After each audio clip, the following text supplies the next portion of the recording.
আসসালামু আলাইকুম। সবাই কেমন আছেন? জেনেসিস আউটলুক পক্ষে সবাইকে স্বাগতম। আজকে আমাদের ইম্পর্টেন্ট যে সেশন মাস্টারিং এমআরসিপি রিগার্ডিং এমআরসিপির কিছু টপিক আমরা পড়ে থাকি কন্টিনিউয়াসলি ফেসবুকে। এগুলো পড়ানোর উদ্দেশ্য হচ্ছে আপনাদের পরীক্ষায় আমরা যে টপিকগুলো সিলেক্ট করে নিয়ে এসে এখানে পরীক্ষায় ওখানে কোশ্চেন আসে থাকে এবং কোশ্চেন আপনারা 1 থেকে 2 মার্ক পাবেন। সো যারা আমাদের ফেসবুক লাইভ যে গ্রুপ আছে আমাদের সাথে যুক্ত আছেন, আপনারা যদি কন্টিনিউয়াস আমাদের ক্লাসগুলো ফলো করেন তাহলে আপনারা ইনশাল্লাহ পরীক্ষার জন্য বেনিফিট হবেন।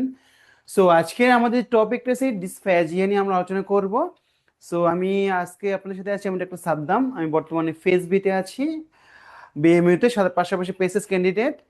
সো হোয়াই ডিসফেজিয়া, আমরা কেন ডিসফেজিয়া চুজ করলাম? কারণ পরীক্ষার জন্য টু মাচ ইম্পর্টেন্ট।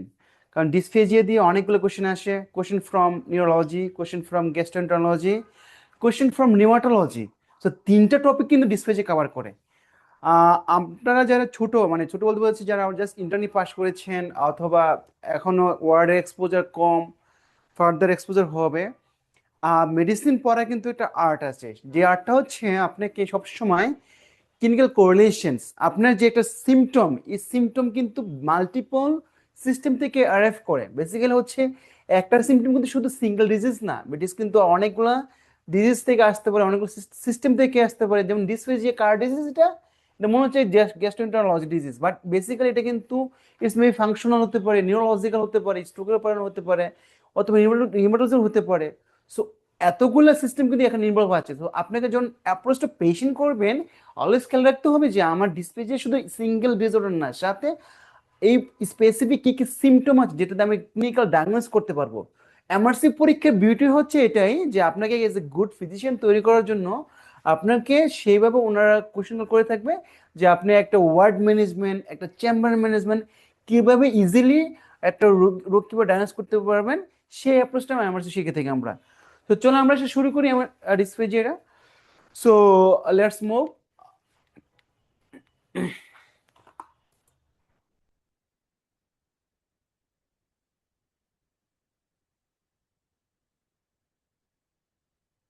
ওকে, সো আজকে আমাদের এমআরসি রিলেটেড আমরা পড়াবো আপনাদেরকে। ফর পার্ট 1 পার্ট 2 দুইটাই পরীক্ষা এসে থাকে।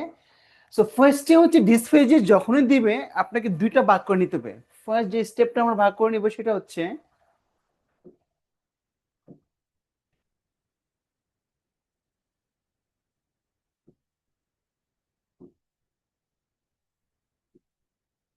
প্রথমে যে কাজটা করে নিব আমরা, এই ডিসফেজিয়ার স্টেপ কোথায় আছে, এটা ইস ওরোফেঞ্জিয়াল না ইট ইস ইসোফেজিয়াল। প্রথম কেন ভাগটা করে নিব? কারণ ওরোফেঞ্জিয়াল ডিসফেজিয়াল ডিউ টু নিউরোলজিক্যাল কন্ডিশনস। হ্যাঁ, নিউরোলজিক্যাল কন্ডিশন বেসিক্যালি ওরোফেঞ্জিয়াল হয়। সো আমাদের প্রথম ডায়াগনোসটা হবে আমাদের যদি নিউরোফেঞ্জিয়াল, মানে কি পেশেন্ট বিফোর সোয়াল আপ, মানে পেশেন্ট সোয়াল আপ করতে পারতেছে না, খেতেই পারতেছে না, দ্যাট মিনস ইটস ওরোফেঞ্জিয়াল। কেন? দ্যাটস ইনভলভ স্কেলেটাল মাসেল, যেটা নিউরোলজিক্যাল যে নার্ভগুলো আছে আমাদের 9, 10, 11 নার্ভ, আমাদের সাপ্লাই লেরিংস ফ্যারিংস প্লাস হচ্ছে ঠাং মাসেল সাপ্লাই দিচ্ছে, সেগুলোর যদি dysphagia that Indies neurological. So এই জিনিসটা আমাদের জানতে হবে। তার মানে নিউরোলজিক্যাল কিছু ডিসফেজিয়া নিয়ে আসবে? নো, সাথে কি হবে? অ্যাসপিরেশন, চকিং নিয়ে আসবে, ভার্টাইগো, ভেস্টিবুলার ডিসঅর্ডার নিয়ে আসবে। কারণ কি, বেসিক্যালি আমরা কি জানি? আমরা জানি যে 9 থেকে 12 নম্বরের অরিজিন, এটা অরিজিন হচ্ছে বেসিক্যালি মেডুলা থেকে। যেহেতু মেডুলাতে অরিজিন হয়, সেখানের মধ্যে আমরা কি থাকে, সেখানে আমাদের কানেকশন থাকে সেরেব্রামের সাথে কানেকশন থাকে, তাই তো? তো সেরেব্রাম প্লাস হচ্ছে মেডুলা ইনভলভ হয়, তো সেই জন্য কি হয়, vertigo, dizziness, ataxia, along with vomiting, এগুলো প্লাস হচ্ছে মেডুলার নার্ভগুলোর লোয়ার মোটর সিম্পটমগুলো পাওয়া যায় ইউজুয়ালি। আপার মোটর হতে পারে, কমনলি লোয়ার মোটরে। মানে এটা বলে বালবার সিমটম। বালবার সিমটম মানে হচ্ছে মেডুলার থেকে যে নিউক্লিয়াস থেকে যে নার্ভগুলো অ্যারাইজ করেছে সেগুলোর যে কোনো প্যাথোলজি বলা হয় বালবার সিমটম বলা হয়। আরেকটা আমাদের সুডো বালবার টার্ম আছে, সেটা হচ্ছে বেসিক্যালি যদি এই নিউক্লিয়াসগুলোর উপরে যে নিউরনগুলো আছে, মানে আপার হায়ার মোটর নিউরন, এটা হচ্ছে সিউডো বালবার পসিবল হয়। So dysphagia basically Balbir pseudo দুটো হতে পারে। তার মানে দেখেন, ওরোফেঞ্জিয়াল ডিসফেজিয়া পাওয়া মানে আপনি think this is most likely cause neurological. Okay, এখন আসেন ইসোফিজিয়াল। এটা হচ্ছে খাবার খাওয়ার পরে পেশেন্ট আপনাকে বলবে ফুড বোলাসটা আপনার একটা মিড পয়েন্টে আটকে আছে। তার মানে ইসোফিজিয়াল যেখানে লোয়ার এন্ড, যেখানে ইসোফেগাসে কোনো প্রবলেম আছে কিনা সেটা ইসোফেগাল ডিসফেজিয়া। কি কি হতে পারে? বেসিক্যালি হচ্ছে এখানে কোনো, যদি বলি আমি চিন্তা করি যে এখানে বেসিক কারণটা হচ্ছে কোনো কারণে oesophageal sphincter constriction, oesophageal sphincter নষ্ট হয়ে গিয়েছে, অথবা ইন্ট্রামোরাল কোনো গ্রোথ আছে, অথবা বাইরে থেকে কম্প্রেশন হচ্ছে। সিম্পল একটা এক্সাম্পল দিই আপনাদেরকে, যেমন লেফট এট্রিয়াল এনলার্জমেন্ট। হ্যাঁ, কোথায় হয় এটা? এটা কোথায় হয় বেসিক্যালি? এটা এমএস এ হয়। এমএস এ যখন লেফট এট্রিয়াল এনলার্জমেন্ট হয়, তখনই এই লেফট এট্রিয়াল এনলার্জমেন্ট কারণে কি হয়? ইসোফেগাসে কম্প্রেশন করে, ঠিক আছে? অথবা ল্যাংসে কার্সিনোমা, কোন প্যাথোলজি, মেডিসিনাল প্যাথোলজি, সেখানে কোন tumour, lymph node, lymphoma, oesophagus বাইরে থেকে কম্প্রেশন করে, যার কারণে কি হয়? ইম্প্রেসটা কি ইসোফেগাস নেয়ারিং হয়ে যায়। তার মানে এক্সটার্নাল কম্প্রেশন, ইন্টারনাল কম্প্রেশন, অথবা ইসোফেগাস নিজের গ্রোথ হতে পারে, অথবা কোনো স্কারিং হতে পারে এখানের মধ্যে। হ্যাঁ, অথবা এখানে কোনো কোনো স্ফিংটা নষ্ট হয়, কমন কি? কমনলি অ্যাক্লেশিয়া কার্ডিয়া। এই সবগুলো প্যাথোলজি কি হবে? ইসোফেজিয়াল হবে। তো সেই ক্ষেত্রে আমাদেরকে এই এমএস হওয়ার পরে কিন্তু লেফট এট্রিয়াল এনলার্জমেন্ট হওয়ার ক্যান প্রেস দ্য ইসোফেজিয়াস, তার মানে ইনডিউস ডিসফেজিয়া। সো এটা আমাদের ইম্পর্টেন্ট ইস্যু হচ্ছে। কারণটা বলছি কেন? কারণ পরীক্ষায় এটা আসে ডায়াগনোসিস নাম কি? লুটেনবার্গের সিনড্রোম। সো আমাদের এটাও জানতে হবে। সো বেসিক্যালি এই দুটো ভাগ করে নেওয়ার পরে সুবিধা হচ্ছে আমাদের ইজিলি ডায়াগনোস করা যাবে। সো দেন আমরা জিজ্ঞাসা করবো history. From history it is a mechanical, it is কোন ধরনের ডিসপ্লে বুঝতে পারবো। কি কি বুঝতে পারবো আমরা? It's maybe solid more than liquid হয়, তাহলে মেকানিক্যাল মানে কি? দেয়ার ইজ অবস্ট্রাকশন, মানে গ্রোথ আছে এখানের মধ্যে। হ্যাঁ, কোনোটা গ্রোথ আছে, আইদার এক্সটার্নাল অর ইন্টারনাল, অত কম্প্রেশন আছে, মানে ইট is A solid more than liquid হবে। যদি সলিড লিকুইড দুইটা একসাথে হয়, মানে ডায়াগনোস কি হবে? এটা হচ্ছে আমাদের বেসিক ডায়াগনোসটাই হবে আমাদের যে অ্যাকালেশিয়া কার্ডিয়া। সো দেখেন এই দুটো সিমটম কিন্তু খুবই ইম্পর্টেন্ট, যে বাবা আপনার ডিসফেজিয়া শুরু হচ্ছে কিভাবে? যদি বলেন আমি ভাত খাওয়ার পর আটকে যায়, পানি খেতে পারি, তার মানে there is a obstruction, intramural obstruction, ওর বাইরে থেকে আসতে পারে, গ্রোথ আছে এখানের মধ্যে। আর যদি বলে লিকুইড সলিড দুইটাই সমস্যা, তার মানে হচ্ছে লোয়ার ইসোফেজিয়াল ইন্ডের মধ্যে প্রবলেম, সেখানের মধ্যে কোনো কারণে there is a constriction, this is call achalasia cardia. হ্যাঁ, so this is important point. এই হিস্ট্রিটা না নিলে আপনি পেশেন্টে মিস করে যাবেন এই ডায়াগনস্টিক ক্রাইটেরিয়ার মধ্যে, ঠিক আছে? সো এই জিনিসটা আমাদের জানতে হবে। তারপর সবচেয়ে important third history, is there any red flag sign আছে কিনা। দ্যাট মিন যে কোনো সিমটমের, ধরুন একটা ডিসপেপসিয়া আছে, ডিসপেপসিয়া থাকলেও কিন্তু আমাকে, ডিসপেপসিয়া কিন্তু কমন একটা ডিসঅর্ডার, বাট যখন dyspepsia along with weight loss, abdominal lump, হ্যামাটোসিস মেলে না, পেশেন্টের always is red flag dyspepsia ক্ষেত্রে। ডিসফেজিও সিমিলার, যে কোনো কার্সিনোমা, বাউল কার্সিনোমা আমরা একটা কমন কারণ হচ্ছে ওয়েট লস হয়। কারণটা কি? পেশেন্টের খাওয়া দাওয়া ঠিকমতো হজম হয় না। সো সেখানের মধ্যে রেড ফ্ল্যাগ সিমটম যদি দেখেন যে patient has rapid weight loss, patient has progressively increase করতেছে, patient has bleeding, that means haematemesis, patient has painful dysphagia, this is called odynophagia, or older age, this all are suggest of malignancy. So আপনি যখনই কোনো পেশেন্টের dysphagia history নেবেন, first question এটা কোথায় শুরু হয়েছে, ওরোফেঞ্জাল ইসোফেজিয়াল। 2 নম্বর কোশ্চেন হবে ইট শুড বি মেকানিক্যাল, এটা কখন শুরু হয়, খাওয়ার আগে না পরে, বেসিক্যালি হচ্ছে কোন ফুডে হয়। থার্ড হচ্ছে is there any red flag sign. যদি তিনটা একসাথে combination, this always malignancy, most likely malignancy. মেডিসিনের বিউটি হচ্ছে সবকিছু হতে পারে, বাট ইজ কমনলি মেলিগনেন্সি হয়ে থাকে। সো আমাদের থার্ড পয়েন্ট হচ্ছে রেড ফ্ল্যাগ সাইন আছে কিনা আমাদের অ্যাসেস করা লাগবে, specially weight loss, progressive dysphagia, haematemesis, odynophagia, and age more than 50 years. So it is important. So onset how many days, যদি খুব অনেক দিন হয় তাহলে বিনাইন, রিপিট অনসেট মেলিগনেন্সি একটা স্টেজে অনসেট। তারপরে হচ্ছে ডিউরেশন, বললাম অনসেট কিভাবে শুরু হয়েছে, ডিউরেশন মানে প্রগ্রেশন কেমন, এটা কি র্যাপিডলি প্রগ্রেসিভ না স্লোলি প্রগ্রেসিভ, কোন ফুডে হচ্ছে, সলিড বাস লিকুইড আমরা চিন্তা করব। 3 নম্বর হচ্ছে রিফ্লেক্স সিমটমগুলো আছে কিনা, রিফ্লেক্সের মধ্যে কি হতে পারে, ওয়াটার ব্রাশিং হতে পারে, হ্যাঁ, শাওয়ার লাইক টেস্ট হতে পারে, রিফ্লেক্স আছে কিনা is important finding, as any neurological deficit আছে কিনা। ফোর্থ যে পয়েন্ট এখানে আসবে, রিউমাটোলজিক্যাল সিমটম আছে কিনা, কোন ডিজিজ হয়তো ডিসফেজিয়া আপনারা কেউ জানেন, রিউমাটোলজিক্যাল কোনো কন্ডিশন এখানে আছে কিনা। হ্যাঁ, তার মধ্যে স্পেশাল কোনটা, এটা হচ্ছে সিস্টেমিক স্ক্লেরোসিস, সিস্টেমিক স্ক্লেরোসিস, সেখানে ডিসফেজিয়া হয়। তারপর হচ্ছে কিছু রোগ আছে, ডার্মাটোমায়োসাইটিস, পোলিওমায়োসাইটিস। কেন এখানে হয়? কারণ they involve skeletal muscle, specially যদি আমরা এটা চিন্তা করি, upper 1/3 solely skeletal muscle, middle one third mixed muscle, আর লোয়ার ওয়ান থার্ড হচ্ছে স্মুথ মাসেল। সো এই পর্যন্ত কিন্তু আমরা উই ক্যান ভলান্টারি কন্ট্রোল করতে পারি। ডার্মাটোমায়োসাইটিস পলিমায়োসাইটিস কিন্তু বেসিক্যালি স্ক্লেরাল মাসেলের মধ্যে ইনভলভ হয়, যেন ডিসফেজিয়া আসতে পারে। সবচেয়ে ইম্পর্টেন্ট পয়েন্টটা হচ্ছে সিস্টেমিক স্ক্লেরোসিস, এইটা খুবই ইম্পর্টেন্ট। সিস্টেমিক স্ক্লেরোসিস যে পার্টগুলো আছে, একটা হচ্ছে লিমিটেড ভ্যারাইটি আর একটা হচ্ছে ডিফিউজ ভ্যারাইটি। তো লিমিটেড যে ভ্যারাইটিটা আছে সেখানের মধ্যে আমরা পড়ছি ক্রেস্ট সিনড্রোম, CREST, হ্যাঁ, এস্টের মধ্যে ইসোফেজিয়াল ডিসফেজিয়া এখানে আছে। So this is the important, it is the correlation. তার মানে আপনার 4 যে পয়েন্ট আসবে, এনি রিউমাটোলজিক্যাল কোনো কন্ডিশনস আছে কিনা। সো আপনারা যারা ফেজে দিবেন স্পেশালি, অথবা ফেজ দিতে পারেন, তাদের ক্ষেত্রে যখনই ডিসফেজিয়া ইভ্যালুয়েশন আসবে, তখন কিন্তু আপনাকে এই পয়েন্টগুলোকে নোট আউট করতে হবে ফর রিটেন ভালো কোশ্চেন লেখার জন্য। এটা পার্টনে আসে, ফেজিতে আসে, কমনলি আসে, মিডটার্মে আসে, তাছাড়া আমাদের এমআরসিপিতে খুব কমনলি আসে। সো এই পয়েন্টগুলো যখন একসাথে করবেন, তারপরে যে গুড হিস্ট্রি আপনি যদি নেন, তাহলে সিমটম অ্যানালাইজ করতে পারেন, তাহলে ডায়াগনোস করা ইজি হবে। দেন আমরা চলে যাই এক্সামিনেশন ফাইন্ডিং এর মধ্যে। দেখেন, যদি কোনো পেশেন্টের এক্সাম ফাইন্ডিং যদি আমরা দেখি পেশেন্টের এক্সট্রিম ওয়েট লস, মানে দ্যাট মিন ক্যাকাক্সিয়া, পেশেন্টের বিএমআই লো পেয়েছি, পেশেন্ট এনিমিক, হ্যাঁ, তার মিস ফেভার অফ কার্সিনোমা দিকে যাচ্ছে। সো এটা ইম্পর্টেন্ট। যদি rapid weight loss, rapid symptom, তার মানে ডায়াগনোস কি আমাদের, it is most likely is a carcinoma. আর যদি ক্রনিক ওয়েট লস, অল্প ওয়েট লস হয়েছে পেশেন্টের, তাহলে আমরা কি চিন্তা করবো, স্লোলি অনসেট হয়েছে, তার মানে ইসোফেজিয়াল একালিশিয়া কার্ডিয়া। তো একালিশিয়া কার্ডিয়া দুটো ডিফারেন্সিয়েট পয়েন্ট হচ্ছে, এটা rapid onset, age more than 50, এটা হচ্ছে ইয়াং এজও হবে।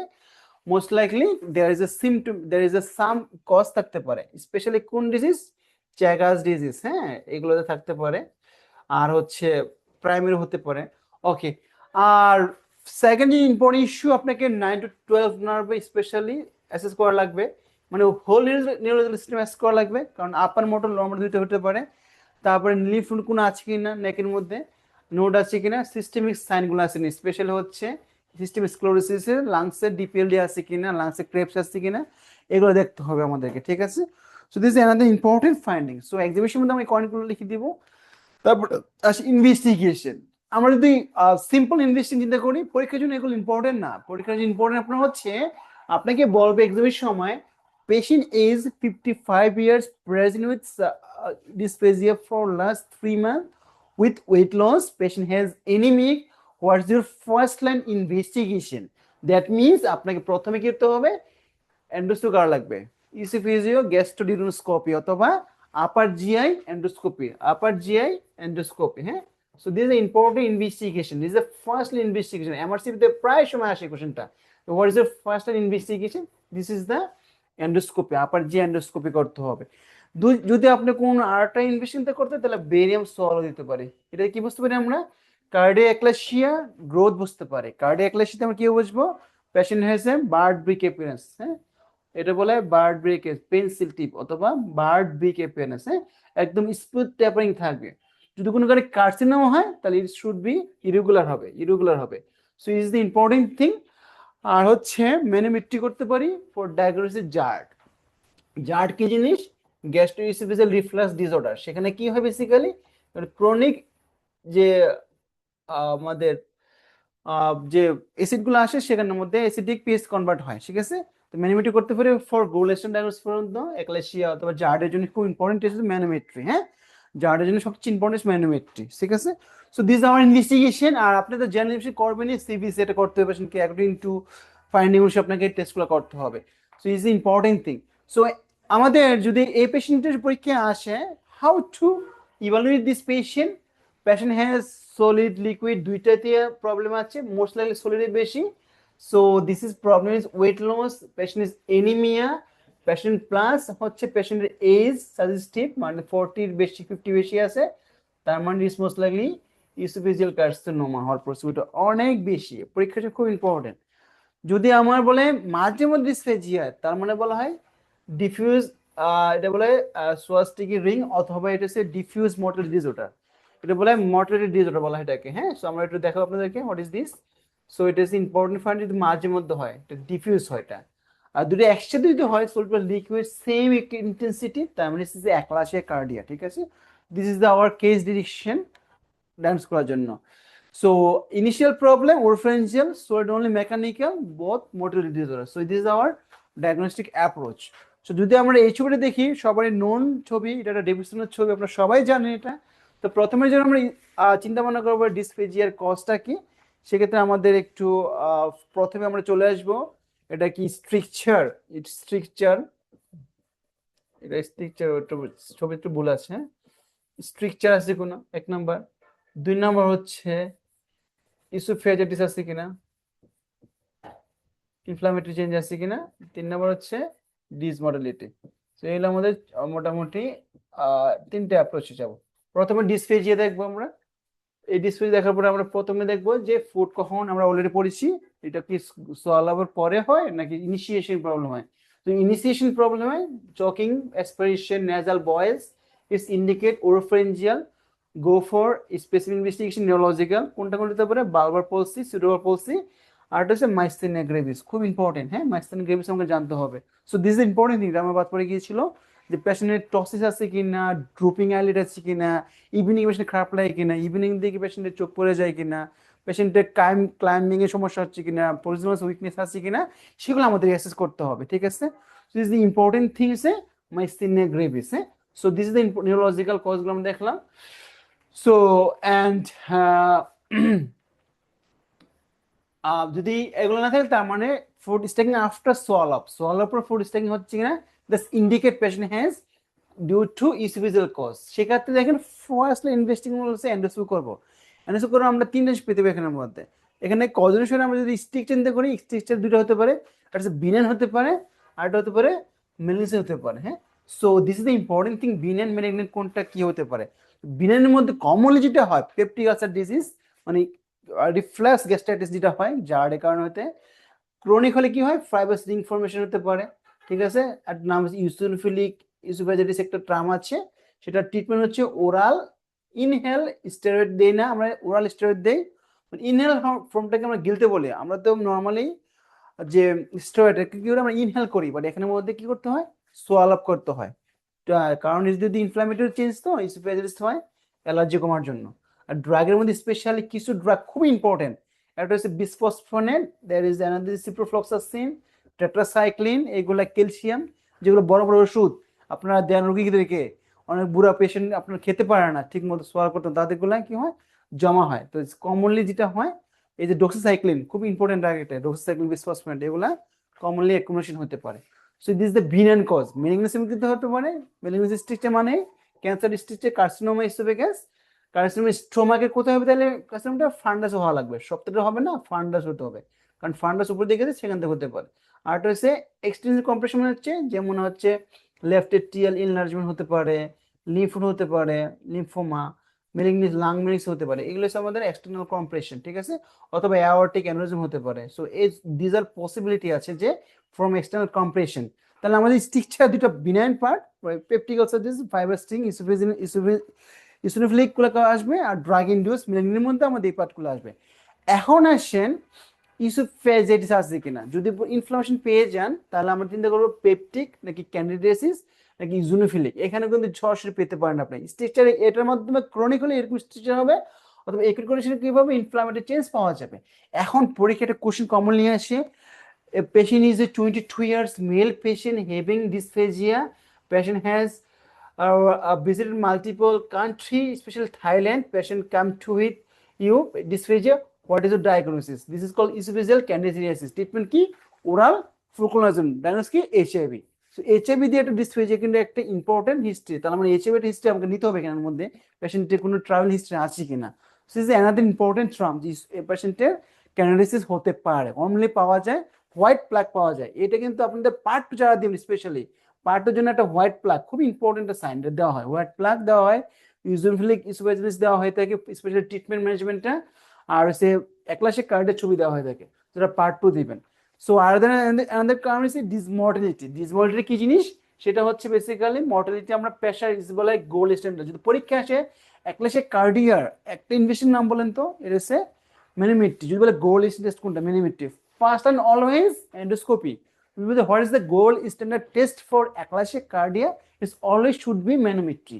কারণ আমরা ওইখান থেকে প্রেশার মাপতে, এখানে হ্যাঁ প্রেশার বাড়ছে কতটুকু বাড়ছে। সো অ্যানাদার ইম্পর্টেন্ট থিং হচ্ছে আমাদের এই হলো আমাদের ডিসফেজের অ্যাপ্রোচ। ডায়াগনোসিস পরে আপনাদের জন্য এই যে ডায়াগনোস, তো যারা ডায়াগনোস করে ফেললাম, আমরা ইনভেস্টিং করে ফেললাম, ট্রিটমেন্ট অ্যাকর্ডিং টু কজ অনুসারে ট্রিটমেন্ট করতে হবে। স্ট্রোকের ম্যানেজমেন্ট, মাইস্টেনিক ম্যানেজমেন্ট দিতে হবে। সেক্ষেত্রে আবার এদিক দিয়ে স্ট্রিক, এদিক দিয়ে অ্যাকর্ডিং টু কজ অনুসারে আমরা ট্রিটমেন্ট দেওয়া লাগবে। So this all about regarding dysphagia, খুবই important for MRCP, FCS part one, midterm ফেজে সবার পরীক্ষাটা এসে থাকে। Evaluation approach, written question, MCQ question, including long question আসতে পারে এখান থেকে। সো যারা এমআরসিপি দিবেন, স্পেশালি আমাদের যাদের অলরেডি পার্টন আছে, অথবা আপনি চাচ্ছেন যে আপনার পড়াশোনাটা খুব গুছানো হোক, সেক্ষেত্রে কিন্তু এমআরসিপি বিকল্প নেই। এমআরসিপি কি শুধু বিদেশে যাওয়ার জন্য ডিগ্রি না, আমি আবারও বলি যে এমআরসিপি বিদেশের ডিগ্রি না, এটা হচ্ছে আপনার বেসিকটাকে স্ট্রংগেস্ট করার জন্য। Medicine is a basic for to give the treatment of the patients. কারণ আপনি যখন মেডিসিন প্র্যাকটিস করবেন, আপনার যে বেসিক ফাউন্ডেশন যদি না থাকে মেডিসিন, আপনার প্র্যাকটিস করা টু মাচ টাফ হবে। কারণ আপনি যত স্পেশাল হন কেন, সেখানে আপনার এই যে টার্মিনেশন হয়ে যাবে, আলটিমেট পেশেন্ট ম্যানেজমেন্টের জন্য কিন্তু টাফ হয়ে যায়। সো যারা ইয়াং আছেন, যারা অলরেডি মেডিসিনের ডিগ্রি নেওয়ার প্ল্যান করতেছেন, specially diploma, FCPS, MD, MRCP সবাই দিবেন ইনশাল্লাহ। আপনার practical, specially chamber life, ward life খুব ইজি হবে, স্পেশালি ফেজে পাস করা, মিড টার্ম পাস করা খুব ইজি হবে। তো সেক্ষেত্রে আপনারা চাইলে জেনেসিসে আউটলাইনে সেখানে এমআরসিপি সেবা দেওয়া হয়ে থাকে, আপনারা আসেন, আমাদের সাথে যোগাযোগ করেন, জিনিসের যোগাযোগ করেন, ইনশাল্লাহ আপনাদের যতটুকু সম্ভব জিনিস থেকে হেল্প করা হবে ইনশাল্লাহ। তো সবাইকে থ্যাংক ইউ সো মাচ আজকে আমার সাথে জয়েন দেওয়ার জন্য। ইনশাল্লাহ নেক্সট কোন টপিক দেখা হবে আপনাদের সাথে। সবাই ভালো থাকবেন, আসসালামু আলাইকুম।